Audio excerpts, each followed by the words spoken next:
আপনার কি কখনো মনে হয়েছে আমাদের আধুনিক শিক্ষা ব্যবস্থা কিভাবে তৈরি হলো?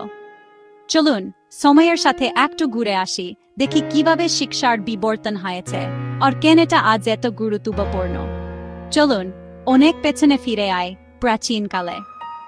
প্রাচীন মিশর গ্রিস চীন শিক্ষা মূলত অভিজাতদের জন্য ছিল। রাজা রানী পুরোহিত দার্শনিকরা বেশিরভাগ মানুষ তাদের বাবা মা বা স্থানীয় কারিগরদের দেখে কাজ শিখত। এখনকার মতো কোনো স্কুল ছিল না। এবার মতযুগে আসায়াক মতগুলো শিক্ষার কেন্দ্র হয়ে উঠল। সন্ন্যাসীরা হাতে বাই নকল করতেন। ইসলামিক বিশ্বে আলেমরা মাদ্রাসায় জড়ো হতেন। গরিব চিকিৎসাবিদ্যা, কিন্তু তখনও সুযোগ সীমিত ছিল। শিক্ষা ছিল একটা বিশেষ সুবিধা, অধিকার নয়। আসল পরিবর্তনটা এলো 19শ শতাব্দীতে ছাপাখানার আবিষ্কারের সাথে।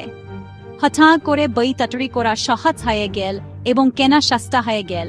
এটা কৌতূহল জাগিয়ে তুলল, স্থানকে আরও সহজলভ্য করল, যদিও তখনও এটা বেশিরভাগ ধনী পরিবারের কাছে পৌঁছাত। দ্রুত এগিয়ে আয় মেন্টাচায় এবং মৈখেশ শতাব্দীতে। এই সময়ে জিনিসগুলো বেশ পরিচিত মনে হতে শুরু করে। শিল্প বিপ্লবের জন্য এমন কর্মী দরকার ছিল। পড়াতে লিখতে নির্দেশ অনুসরণ করতে পারত কলকারখানা এবং শহরগুলো বড় হতে লাগল, আর সরকারগুলো বুঝতে পারল যে শিক্ষিত নাগরিকরা উন্নতির জন্য অপরিহার্য।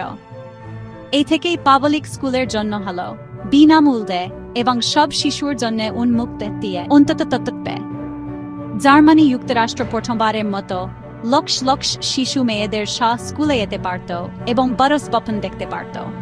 অবশ্যই ছালেজগুলো রয়ে গেল, সবার সমান সুযোগ ছিল না।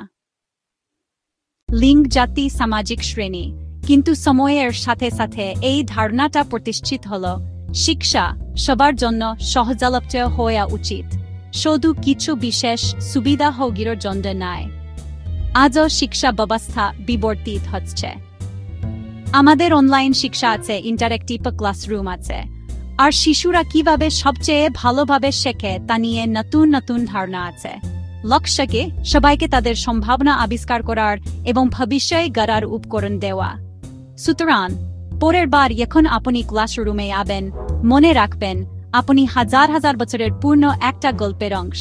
আর কে জানে, হয়তো আপনি পরের অধ্যায়টা লিখতে সাহায্য করবেন।